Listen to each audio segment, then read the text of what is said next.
आज की ताजा खबरों के अपडेट में बात करेंगे देश भर की तमाम बड़ी और काम की खबरों के साथ ही भारत सरकार की ओर से लिए गए कुछ महत्वपूर्ण फैसलों और जारी किए गए कुछ नए नियमों की। इसके अलावा रेल में सफर करने वाले यात्रियों के लिए खुशखबरी, रेलवे ने फिर शुरू की है ये सुविधा।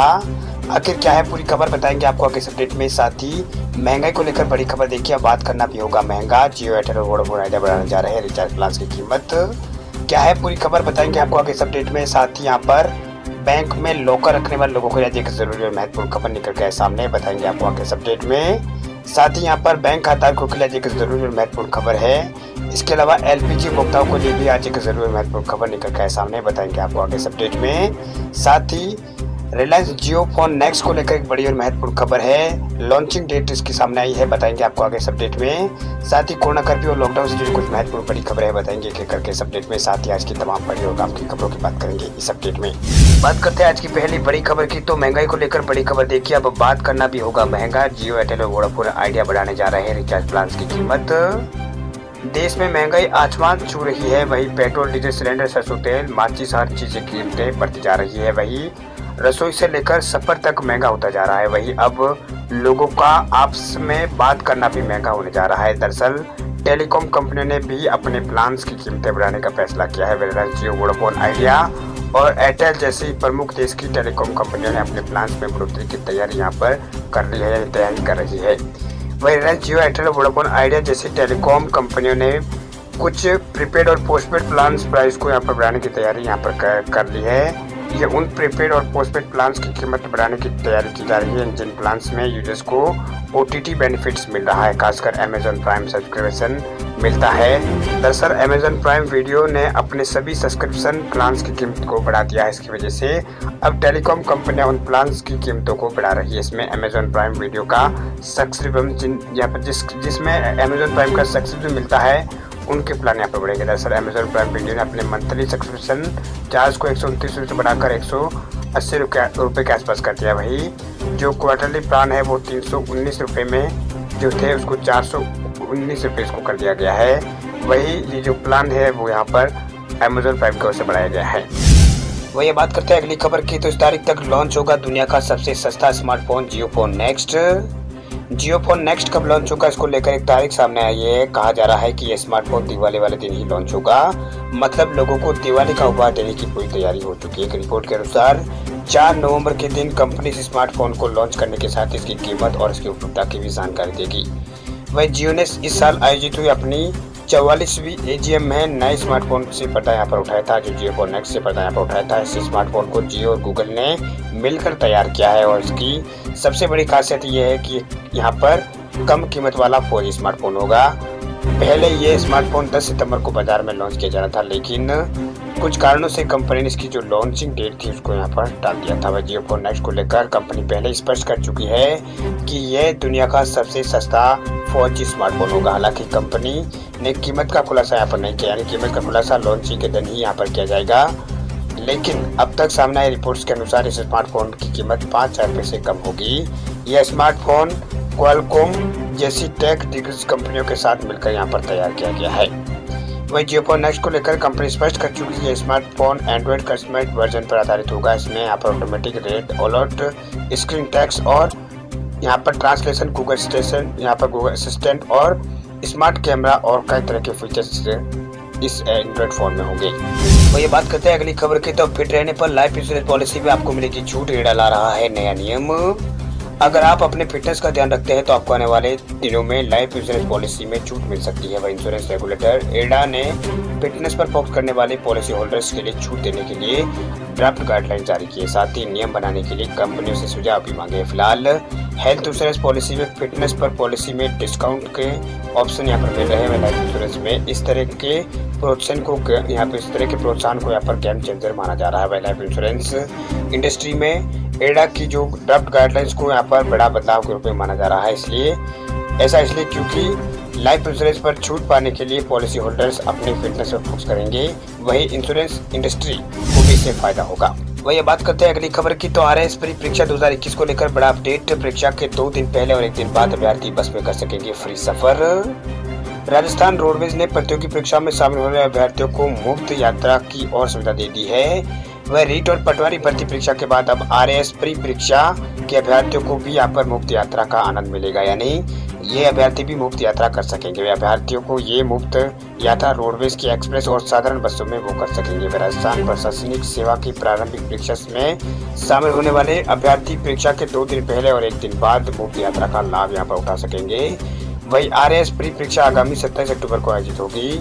इसके साथ ही रोडवेज ने अब होम टाउन की बाध्यता को भी यहाँ पर खत्म कर दिया है। वही रोडवेज प्रबंधन के अनुसार अब प्रतियोगी परीक्षा के अभ्यर्थी राजस्थान में कहीं भी परीक्षा के लिए मुफ्त यात्रा कर पाएंगे। पहले यह सुविधा सिर्फ होम टाउन से परीक्षा सेंटर तक मिलती थी, क्योंकि कई अभ्यर्थी तैयारी और अन्य कारणों से होम टाउन से बाहर होते हैं। वही पुराने नियमों के अनुसार वे इसके कारण परीक्षा सेंटर तक पहुंचने में मुफ्त यात्रा का लाभ नहीं उठा पा रहे थे, लेकिन रोडवेज ने अब इसकी बाध्यता को भी खत्म कर दिया है, इसको हटा दिया है। इसलिए अब आप अपने होम टाउन से यहाँ पर बाहर होने वाले अभ्यर्थी भी अब मुफ्त में यात्रा का फायदा यहाँ पर ले सकेंगे। वही बात करते हैं अगली खबर की, तो बैंकों में लॉकर रखने वाले लोगों के लिए जरूरी खबर। बैंक लॉकर के नियमों में हुआ है बड़ा बदलाव।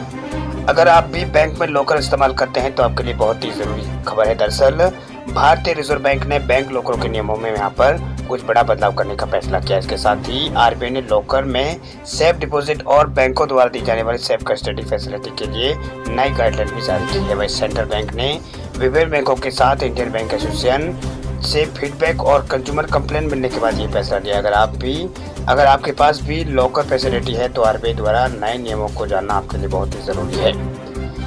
RBI के सामने से कई मामले हैं जब लॉकर हायर करने वाला लॉकर को ज्यादा समय तक मैनेज नहीं कर पाते हैं या फिर संबंधित शुल्क का भुगतान अगर नहीं करते हैं, तो ऐसे में ये सुनिश्चित करने के लिए कि लॉकर हायर करने वाला लॉकर रेट्स का समय पर भुगतान करता रहे, इसके लिए बैंक के पास लॉकर के समय यहाँ पर समय सम्मति जमा लेने का अधिकार है। इस अमाउंट में 3 साल का किराया और लॉकर खोलने के लिए ब्रेकिंग चार्ज दोनों शामिल होंगे। वही बैंकों को करंट लॉकर होल्डर्स या फिर ऐसे लोगों को टर्म डिपॉजिट मांगने की अनुमति नहीं है जिनके पास पहले ही यहाँ पर ऑपरेटिव लॉकर है। वही बात करते हैं अगली खबर की, तो 18 महीने बाद एक बार फिर रेल शुरू होगी। रेलवे की ये सर्विस यात्रियों को मिलेगा बड़ा फायदा। जैसे देश में कोरोना रफ्तार घट रही है, वैसे वैसे भारतीय रेलवे अपनी सर्विसेज को यहाँ पर दोबारा शुरू कर रहा है। रेलवे यहाँ ट्रेनों की संख्या बढ़ा रहा है, वही ट्रेनों में सफर के दौरान मिलने वाली सर्विसेज का विस्तार यहाँ पर रेलवे कर रही है। इसी क्रम में 18 महीनों बाद रेलवे की कैटरिंग सर्विस शुरू हो रही है। इससे भारतीय रेलवे ने 18 महीने बाद कैटरिंग से जुड़ी सेवाओं को बहाल करना की तैयारी यहाँ पर शुरू कर दी है। जल्द ही ट्रेनों में यात्रियों को फिर खाना उपलब्ध करवाया जा सकेगा, जिसका सबसे ज्यादा फायदा लंबी दूरी का सफर करने वाले यात्रियों को मिलेगा। वही कोरोना की रफ्तार कम होने के बाद रेलवे एक बार फिर से कैटरिंग सेवा शुरू करने जा रहा है। वही भारतीय रेलवे ने कैटरिंग सेवाओं पर रोक यहाँ पर पिछले साल पर लगाई थी, जिसे फिर से शुरू करने की तैयारी यहाँ पर की जा रही है। वही सूत्रों के माने तो रेल मंत्री अश्विनी वैष्णव अगले हफ्ते एक बैठक करने जा रहे हैं, जिस बैठक में इस मुद्दे पर फैसला यहाँ पर लिया जा सकता है। वही बात करते हैं अगली खबर की, तो अगले माह 150 रुपए तक बढ़कर 1000 रुपए पार हो सकती है रसोई गैस सिलेंडर की कीमत। अगले माह गैस सिलेंडर के दाम एक बार फिर आम उपभोक्ताओं के साथ से बुला सकता है। वहीं पिछले कई महीनों से गैस सिलेंडर के दामों में लगातार हो रही रिकॉर्ड बढ़ोतरी के बाद अगले माह नवंबर में इसकी कीमत में भारी यहाँ पर इजाफा होने की आशंका जताई जा रही है। जानकारों की माने तो घरेलू गैस सिलेंडर के दामों में नवंबर माह में करीब 150 रुपए तक का उछाल आ सकता है। वे तेल कंपनियां प्रति माह गैस सिलेंडर की कीमतों की समीक्षा करती है। इसके बाद अमूमन प्रत्येक महीने 1 तारीख को इसकी दरों को यहाँ पर जो बदलाव हो वो किया जाता है। वही घरेलू गैस सिलेंडर के दाम अगर 150 रुपए तक बढ़ते हैं तो उसकी कीमत 1000 रुपए के ऊपर हो जाएगी। वही जानकारी के अनुसार तेल कंपनियों की ओर से गैस डीलर्स को नई दरों के जो रुझान बताए जा रहे हैं उनके मुताबिक घरेलू गैस सिलेंडर के दामों में 150 रुपए तक और कमर्शियल सिलेंडर की कीमतों में 250 रुपए तक की बढ़ोतरी का अंदाजा लगाया जा रहा है। तेल कंपनियों की ओर से इस माह घरेलू सिलेंडरों के दाम 15 रुपए बढ़ाए गए थे। इसके बाद यहाँ पर जयपुर में घरेलू गैस सिलेंडर के दाम 888 रुपए की जगह 903 रुपए और 50 पैसे हो गए। बात करते हैं अगली खबर की, तो पश्चिम बंगाल में कक्षा 9 से लगाकर 12वीं तक के छात्रों के लिए 16 नवंबर से खुलेंगे स्कूल। ताजा जानकारी के अनुसार पश्चिम बंगाल राज्य में कक्षा 9 से लगाकर 12वीं के छात्रों के लिए 15 नवंबर के बजाय 16 नवंबर को स्कूल खोले जाएंगे, क्योंकि 15 नवंबर को बिरसा मुंडा जयंती के अवसर पर अवकाश रहेगा। वहीं पश्चिम बंगाल के मुख्यमंत्री ममता बनर्जी ने 15 नवंबर से राज्य के सभी स्कूलों कॉलेजों को खोले जाने की घोषणा की है। हालांकि बंगाल में अभी भी कोरोना वायरस के मामलों में वृद्धि जारी है। वहीं सीएम ममता बनर्जी मुख्य सचिव को यहाँ पर उन्होंने निर्देश दिया है कि स्कूल खोले जाने की प्रक्रिया में कोरोना वायरस के दिशा निर्देशों का कड़ाई से पालना यहाँ पर किया जाए। वहीं उन्होंने सिलीगुड़ी के उत्तरी कन्या में एक प्रशासनिक समीक्षा बैठक में भाग लेने के बाद मुख्य सचिव से कहा है कि स्कूलों को फिर से खोलने से पहले उसमें साफ सफाई सुनिश्चित की जाए। आपको बता दें कि पिछले साल यानी मार्च 2020 में कोरोना वायरस महामारी आने के बाद से राज्य के स्कूल कॉलेज बंद है। वैसे ममता बनर्जी ने कोरोना वायरस को फैलने से रोकने के लिए सुरक्षा प्रोटोकॉल का कड़ाई से पालन करने का आग्रह किया है। साथ ही उन्होंने सभी लोगों को मास्क पहनने और नाक को पूरी तरह से ढकने का आग्रह किया। इसके अलावा उन्होंने काली पूजा, दिवाली और छठ पूजा और जगजात्री पूजा के दौरान कोरोना वायरस सेफ्टी प्रोटोकॉल का कड़ाई से पालन कराने की बात कही है। वही बात करते हैं अगली खबर की, तो राजस्थान के छात्र अब विदेश जाकर कर सकेंगे पढ़ाई। आवेदन की प्रक्रिया हो चुकी है शुरू। राजस्थान सरकार की ओर से मेधावी छात्रों के लिए एक विशेष योजना की शुरुआत की गई है। प्रदेश सरकार की तरफ से शुरू की गई Rajiv Gandhi scholarship for academic excellence योजना 2021 के तहत आवेदन प्रक्रिया चालू कर दी गई है। इच्छुक पात्र अभ्यर्थी 5 नवंबर तक ऑनलाइन आवेदन कर सकेंगे। वह राजस्थान के उच्च शिक्षा मंत्री भंवर सिंह भाटी ने बताया है कि उच्च शिक्षा विभाग के माध्यम से दी जाने वाली इस स्कॉलरशिप के लिए आवेदन प्रक्रिया 22 अक्टूबर से शुरू हो गई है। साथ ही बताया गया है कि प्रदेश के मेधावी विद्यार्थियों को प्रतिष्ठित विदेशी संस्थानों में उच्च अध्ययन की सुविधा मुहैया कराने के लिए इस स्कॉलरशिप की राजस्थान में शुरुआत हुई है।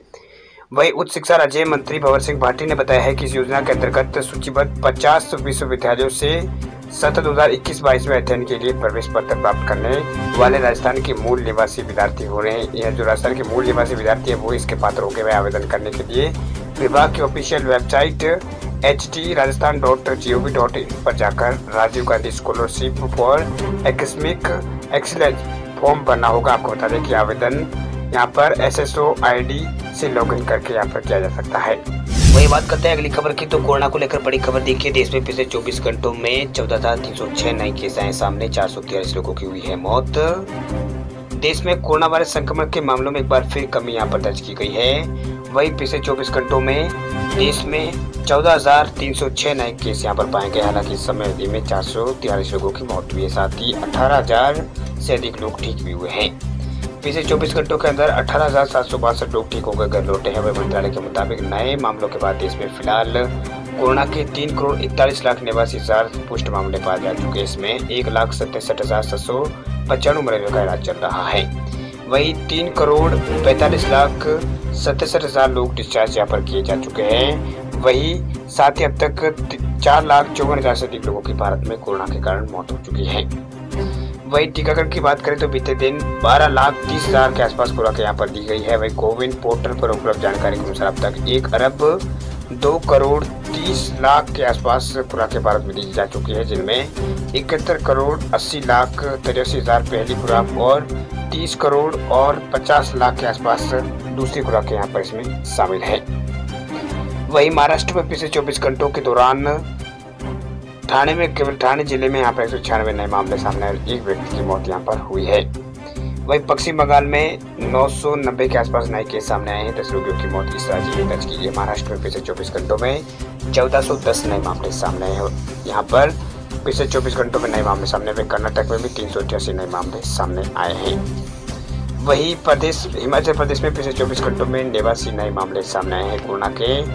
वही अलग अलग राज्यों की बात करें तो केरल में भी मामलों की बढ़ोतरी यहाँ पर लगातार देखी जा रही है। उत्तर प्रदेश में पिछले 24 घंटों के दौरान कोरोना के मामलों में जबरदस्त गिरावट यहाँ पर देखने को मिली है। केरल में 8,538 नए मामले सामने पिछले 24 घंटों में आए हैं।